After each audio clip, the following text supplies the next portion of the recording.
আজকে আমরা চলে এসেছি দু নাম্বার সেট, যেটা হচ্ছে Bagbazar multipurpose girls high school. ঠিক আছে, পেজ নাম্বার 139। পেজ নাম্বার কত হবে? পেজ নাম্বার হবে তোমাদের 139। সেট হবে হচ্ছে 2, রায়মার্টিনের সেট নাম্বার 2, পেজ নাম্বার 139। আজকে আমরা একেরগুলো আর দুয়েরগুলো সলভ করব। এর আগের দিন আমি 1 নাম্বার সেটের দুয়েরগুলো এবং তিনেরগুলো পুরোপুরি কমপ্লিট করিয়ে দিয়েছিলাম। যদি কারোর কোনো অসুবিধা হয়ে থাকে তাহলে অবশ্যই আমাকে কমেন্ট করে জানাবে, তাহলে ওই অঙ্কটা দিয়ে আমি পরের দিন শুরু করব। তো আজকে আমরা করব 2 নাম্বার সেট। 2 নাম্বার সেটের একের ক নাম্বার অঙ্কে কি বলেছে? বলছে সৃজিতা দেশলাই কাঠি দিয়ে বর্গাকার ক্ষেত্র তৈরি করলো, ন্যূনতম কটি বর্গাকার কাঠি প্রয়োজন? আচ্ছা, সৃজিতা দেশলাই কাঠি দিয়ে কি করবে? বর্গাকার তৈরি করবে। বর্গাকার সবসময় এরকম হয়, এরকম দেখতে হয়। তাহলে এখানে কটা কাঠি? একটা, এখানে দুটো, এখানে তিনটে, এখানে চারটে। তাহলে চারটে দেশলাই কাঠি দিয়ে একটা বর্গাকার ক্ষেত্র তৈরি করবে। ঠিক আছে, কটা বর্গাকার প্রয়োজন? চারটে কাঠির প্রয়োজন। ঠিক আছে, দীর্ঘই। ঠিক আছে, বর্গক্ষেত্র এরকম হয় 1 2 3 4, চারটে বাহু মানে চারটে কাঠি। ন্যূনতম মানে হচ্ছে সবচেয়ে কম। সবচেয়ে কতগুলো কম কাঠি লাগবে? চারটে কাঠি তোমাদের লাগবে। আর একটা বিশেষ বক্তব্য আমার রইল, আমি তোমাদেরকে এরকম পরপর ভাবে ক্লাস 5 6 7 8 9 অবধি আমি সবকটা চ্যাপ্টারের আমি যতটা পারবো এরকম রায়মার্টিনের সেট ওয়াইজ আমি অ্যান্সারগুলো সলভ করিয়ে দেবো। তোমাদের শুধু একটাই দায়িত্ব থাকবে, আমার চ্যানেলটাকে লাইক এবং সাবস্ক্রাইব করবে, পারলে একটু শেয়ার করে দিবে। ঠিক আছে, আমরা চলে যাবো পরের অঙ্কে। তো আমরা চলে এসেছি একের খ নাম্বার অঙ্কে। একের খ নাম্বার অঙ্কে কি বলেছে? একের খ নাম্বার অঙ্কতে বলেছে 10 এই 101, এটাকে বলে বাই চিহ্ন। কি বলে? বাই চিহ্ন। বাই মানে ভাগ, বাই মানে কি? ভাগ। 101 ভাগ 10 সমান সমান কত? তাই এটাকে আমরা ভাগ করে দেখব। এই যে 101 ভাগ 10, 10 10 কে কত হয়? 100 হয়। ঠিক আছে, 101 থেকে 100 বাদ দিলে কত হয়? 1। সেই একটাকে আমরা উপরে লিখি, নিচে কত লিখি? 10। তাহলে 10 পূর্ণ 1 10 হয়ে যাবে রাইট অ্যান্সার। ঠিক আছে, আমাকে বলেছে 101, এটাকে বলে বাই চিহ্ন। এটাকে কি চিহ্ন বলে? বাই চিহ্ন বলে। বাই মানে ভাগ, 101 ভাগ 10।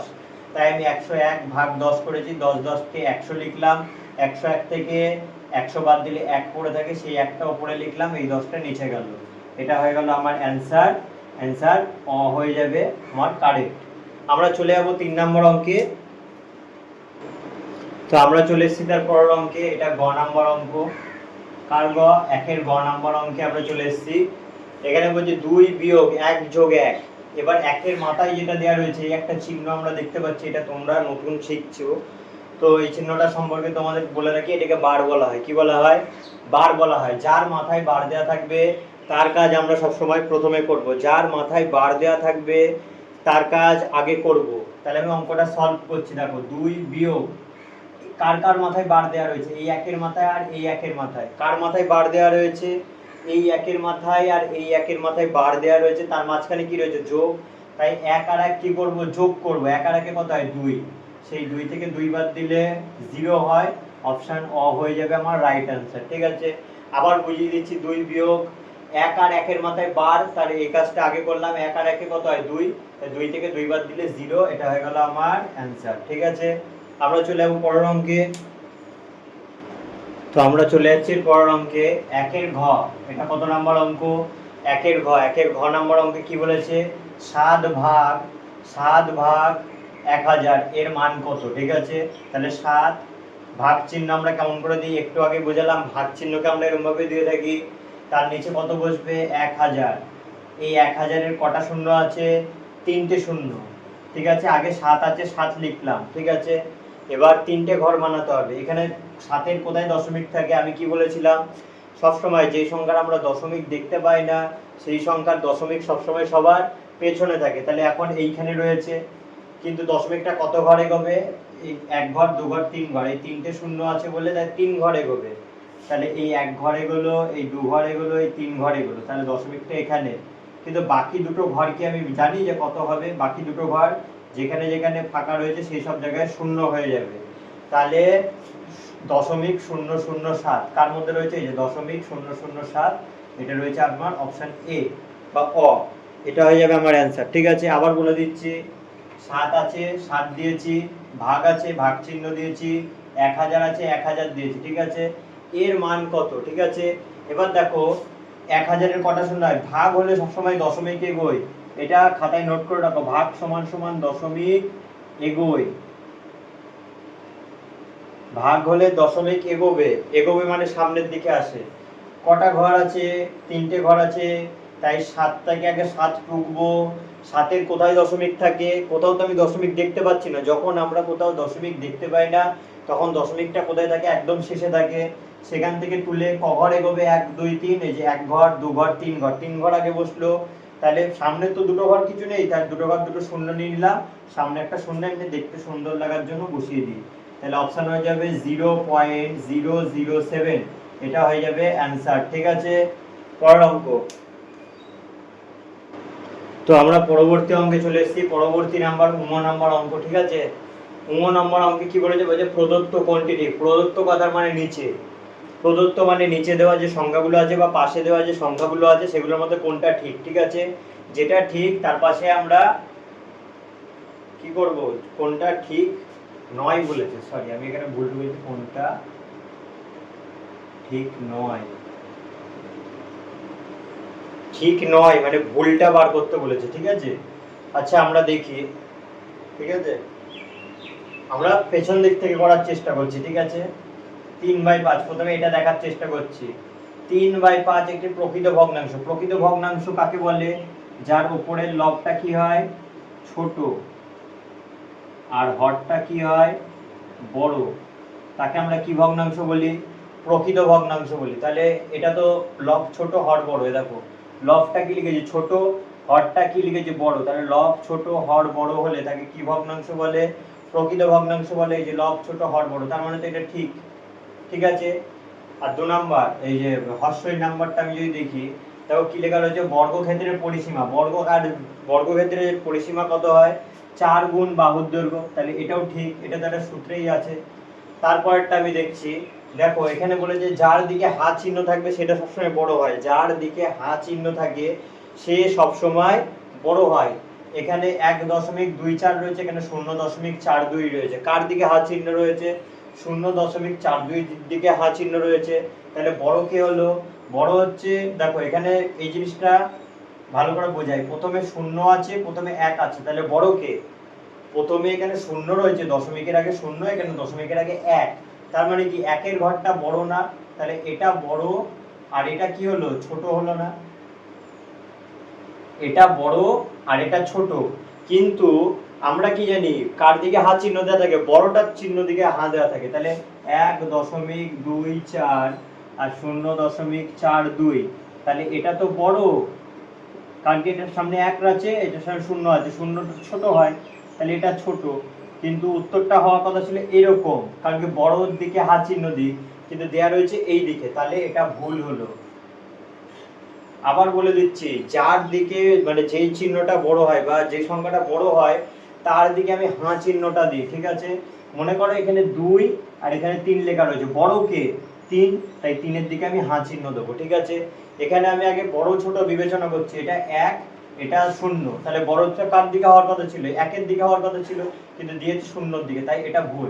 তাহলে অপশন আ হয়ে যাবে রাইট অ্যান্সার আমার। ঠিক আছে, এবার আমরা চলে যাব 2-এর ক।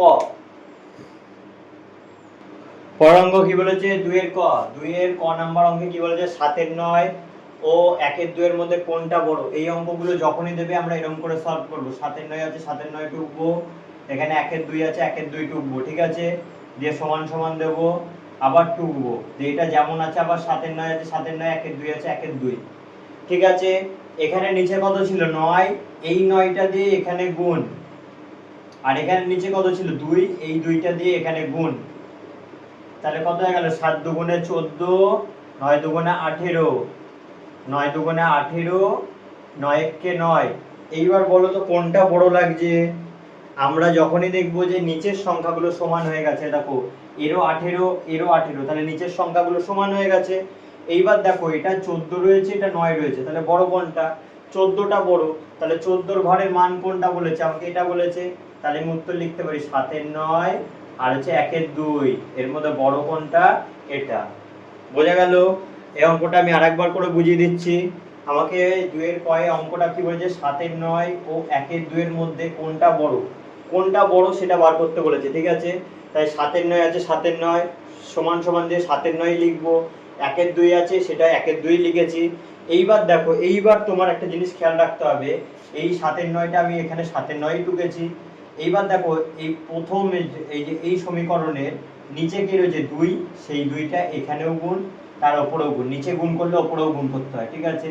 এবার 9 এখানে নিচে ছিল না, তাই এই নিচে এই উপরে গুণ হয়ে গেছে। তাহলে 9 দুগুণে কত হয়? 18। এখানে 9 গুণ হলে উপরেও 9 গুণ হবে, 9 একে 9। বোঝা গেল? 9/18 হলো। আর এখানে কত ছিল? 2। এই নিচে কত ছিল? 2। এই 2টা কোথায় গিয়ে গুণ হবে? এখানে। এই নিচে গুণ হলে উপরেও গুণ হবে। তাহলে 7 দুগুণে হলো 14, 9 দুগুণে হলো 18। তাহলে এই 18 এই 18 তো সমান। এখানে তো ছোট বড় কিছু বিবেচনা করা যাচ্ছে না। তাহলে এখানে রয়েছে 9, এখানে রয়েছে 14। কোনটা বড়? 14 বড়। কিন্তু আমাকে 14টা লিখলে হবে না, 14টা লিখলে চলবে না। আমাকে বলেছে যে এই দুটোর মধ্যে বিবেচনা করতে, যে 7 এর 9 বড় না 1 এর 2 বড়। কিন্তু এই 14টা কার মানে বেরিয়েছে? 7 এর 9 বেরিয়েছে না, তাই 7 এর 9 এর দিকে হাঁ দিয়েছি, কারণ 7 এর 9টা বড় আর 1 এর 2টা ছোট হয়ে যাচ্ছে। ঠিক আছে? আমাকে এখানে জাস্ট উত্তরটা দেখে নিতে হবে যে কোনটা বড়, 9 বড় না 14 বড়। 14 বড়। 14টা কার মানে বেরিয়েছে? 7 এর 9 বেরিয়েছে, তাই 7 এর 9টা বড় হয়ে গেল আর 1 এর 2টা ছোট হয়ে গেল, কারণ 1 এর 2 এর মান 9, 9টা 14 থেকে ছোট, তার এটা বড়, তার জন্য এটা এদিকে হা হয়ে গেছে। এটা স্টার মেরে রাখো, এরকম টাইপের অঙ্ক একটা তোমাদের পরীক্ষায় আসবেই। দেখো আমরা চলে যাচ্ছি তার পরের অঙ্কে। তার পরের অঙ্কে কি বলেছে? 208.48, কত বলেছে? 208.48 টাকা থেকে কত বাদ দিতে বলেছে? 56.20 টাকা বাদ দিতে বলেছে, ঠিক আছে? বাদ দিই। 8 থেকে 0 বাদ দিলে 8ই হয়, 4 থেকে 2 বাদ দিলে 2ই হয় দশমিক, 8 থেকে 6 বাদ দিলে 2 হয়। এবার দেখো বিয়োগের সময় উপরেরটা যদি ছোট হয়, তার সামনেটা কি ধরে নিতে হয়? 1 ধরে নিতে হয়। তাহলে এর সামনে যদি এটা 1 ধরে নিই, তাহলে কত? 1 এ 0 10 হয়ে যাচ্ছে। তাহলে 5 কত থেকে 10? 5 থেকে 10। হাতে রয়েছে কত? 1। সেই বিয়োগের সময় একটা কোথায় যোগ হয়? এই একটা তখন নিচে যোগ হবে, তাহলে 2 থেকে 1 বাদ দিলে 1 হয়ে যায়, ঠিক আছে? অপশন এইটাই হবে, এটাই হবে অ্যানসার, এত টাকা। আরেকবার বুঝিয়ে দিচ্ছি। আমাকে বলেছে 208.48 টাকা থেকে 56.20 টাকা বাদ দিতে বলেছে। বিয়োগের সময় সবসময় মনে রাখবো উপরেরটা বড় হতে হয়। যদি ছোট হয় তার সামনে একটা কি ধরে নিতে হয়? 1 ধরে নিতে হয়। 8 থেকে 0 বাদ দিলে 8ই হয়, 4 থেকে 2 বাদ দিলে 2ই হয়, 8 থেকে 6 বাদ দিলে, কারণ 8 বড় 6 ছোট, তার জন্য এখানে 1 ধরছি না। 8 থেকে 6 বাদ দিলে কত হয়? 2। কিন্তু 5 বড় 0 ছোট, তাহলে উপরেরটা কি হয়ে যাচ্ছে? ছোট। ছোট হলে কি করতে হবে? আমাকে সামনে একটা 1 ধরে নিতে হবে। তাহলে 1 এর 0 কত হয়ে যায়? 10। তাহলে 10 থেকে 5 বাদ দিলে 5 হয়। এই একটা এবার কোথায় এসে যোগ হবে? বিয়োগের সময় নিচে এসে যোগ হবে। তাহলে নিচে যেহেতু কিছু নেই, মানে কিছু নেই মানে কি আছে? কিছু নেই মানে আমি কালো কালি দিয়ে লিখে দিলাম এখানে 1 আছে, এই একটা এই নিচে এলো, 2 থেকে 1 বাদ দিলে 1 হয়, ঠিক আছে? এটা হয়ে গেল আমার অ্যানসার। চলে যাবো পরের অঙ্কে।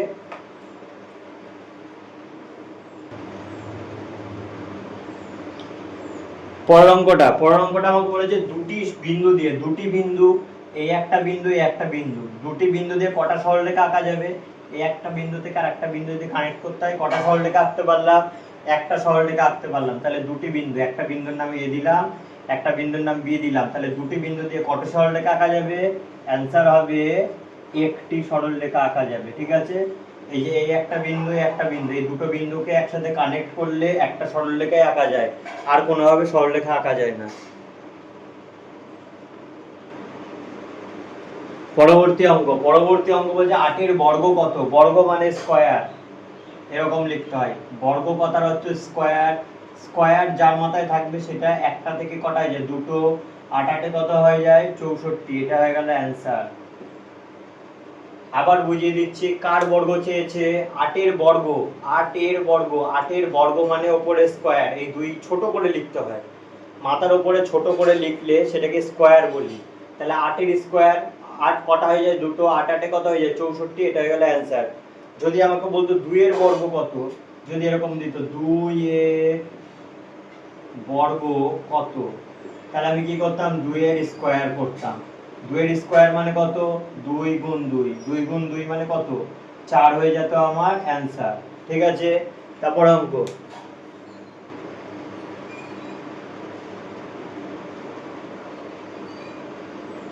পরের অঙ্ক বলেছে 8 টাকা মানে 850 পয়সা সমান সমান কত টাকা।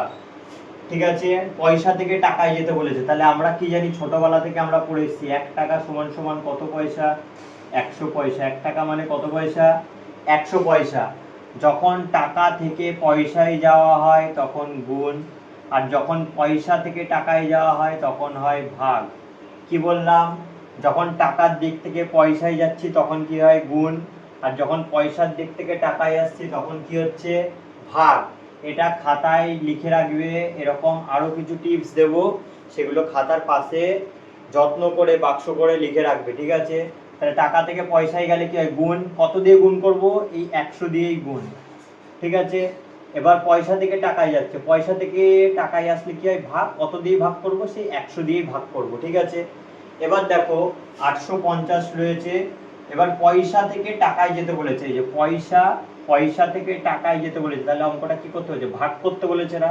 ভাগ করলে কত দিয়ে করব? এখানে কত লেখা রয়েছে? 100 দিয়ে ভাগ করব, কারণ কি এটা 100 ছিল, তাই 100 দিয়ে ভাগ করছি। ঠিক আছে, 850 কে 100 দিয়ে ভাগ করছি, 8 100 800, আর এটা 50, তাহলে এটা হয়ে যায় টাকা আর এটা হয়ে যায় পয়সা। তাহলে লিখবো 850 পয়সা সমান 8 টাকা 50 পয়সা। আশা করি সবাই বুঝতে পেরেছো কেন 100 দিয়ে ভাগ করলাম। কারণ কি 1 টাকা মানে 100 পয়সা, পয়সা থেকে টাকা, এই যে পয়সা থেকে টাকায় যেতে বলেছে, তাহলে 100 দিয়ে কি করতে হয়? ভাগ। 100 দিয়ে তাই ভাগ করলাম, 8 100 800, এই উপরটা যেটা মিলে যায় সেটা টাকা, নিচে যেটা পড়ে থাকে সেটা পয়সা হয়ে যায়। ঠিক আছে, চলে যাবো তারপরের অঙ্কে। দেখো এই টাইপের যখনই অঙ্ক দেবে, এটাকে বলে সমতুল্য ভগ্নাংশ। কি অঙ্ক বলা হয়? এগুলোকে বলা হয় সমতুল্য ভগ্নাংশ। এই অঙ্কগুলোকে বলা হয় সমতুল্য ভগ্নাংশ। ঠিক আছে, এবার দেখো 21 থেকে 28 হচ্ছে। ঠিক আছে, আর এখানে 27 থেকে 54 হয়ে যাচ্ছে। ঠিক আছে, কিন্তু মাঝখানে তো ঘরগুলো আমাকে কিছু বলে দেয়নি, তো আমি এখানে দেখবো এই 21 আর 27 কোন ঘরের নামটা পড়ে আসে। 21 আর 27 কোন ঘরের নামটা পড়ে আসে?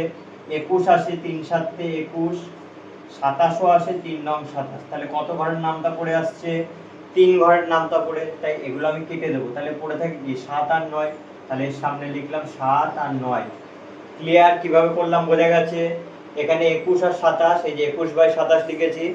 এমন একটা ঘরের নামটা পড়ো যেই ঘরের নামটা পড়ে 21ও আসে, সেই ঘরের নামটা পড়ে আবার 27ও আসে। আবার বলছি, এমন একটা ঘরের নামটা পড়বো যেই ঘরের নামটা পড়ে 21ও আসবে 27ও আসবে। দেখো 3-এর ঘরের নামটা পড়ে 3 7 21 আসে, সেই 3-এর ঘরের নামটা পড়ে 3 9 27ও আসে। ঠিক আছে, তাহলে কত ঘরের নামটা পড়ছে? আমি 3-এর ঘরের নামটা পড়ছি, তাই 3 3 মিলে গেল, তাই কেটে গেল, পড়ে থাকে কি? 7/9। এবার দেখো 7-এর ঘরের নামটা পড়ে 28 কততে আসে? 7-এর ঘরের নামটা পড়ে যদি 4 গুণ করি, 4 7 28, সেই 4টা আবার নিচেও গুণ করতে হয়। ঠিক আছে, 4 9 36, ওপরেও যেটা গুণ করব নিচেও সেটা গুণ করব। পরের ঘরটা যখন করতে যাচ্ছি, কার মান দেওয়া রয়েছে? 7-এর মান কি দেওয়া আছে? না, যার মান দেওয়া নেই তার উল্টো দিক থেকে অঙ্ক করতে হয়। তাই কার মান দেওয়া আছে? 9-এর মান দেওয়া রয়েছে। 9-এর ঘরের নামটা পড়ে 54 কততে আসে? 6 গুণ করলে আসে না, 6 9 54 হয় না। এই 6টাই আবার কোথায় গুণ হবে?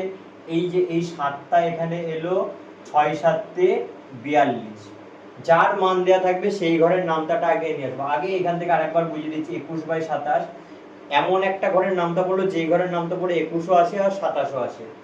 21 3 7 21, 27 3 9 27, তাহলে কোন ঘরের নাম ধরে? 3 ঘরের নাম তো পড়ে এলো, তাই 3 3 কেটে গেল, পড়ে থাকলো 7 আর 9। ঠিক আছে, তা 7 আর 9 পড়ে রয়েছে। এবার 7-এর ঘরের নামটা পড়ে 21 কততে আসে? 3-এ, 21 কততে আছে 3-এ, 9-এর ঘরের নামটা পড়ে 27 আছে 3-এ।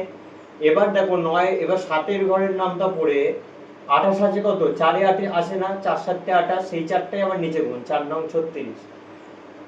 9-এর ঘরের নামটা পড়ে 54 কততে আসে 6-এ, সেই 6টা উপরে গুণ, 6 7 42। আজকে এটুকুই থাকলো, পরের দিন আমি 3 আর 4 পুরোটা সলভ করে দেবো, ঠিক আছে? ভিডিওটা ভালো লাগলে অবশ্যই লাইক, শেয়ার আর সাবস্ক্রাইব করবে। আর যদি কোনো অঙ্ক বুঝতে অসুবিধা হয় তাহলে আমাকে অবশ্যই কমেন্ট বক্সে কমেন্ট করে জানাবে। আজকের ভিডিওটা এটুকুই, থ্যাংক ইউ।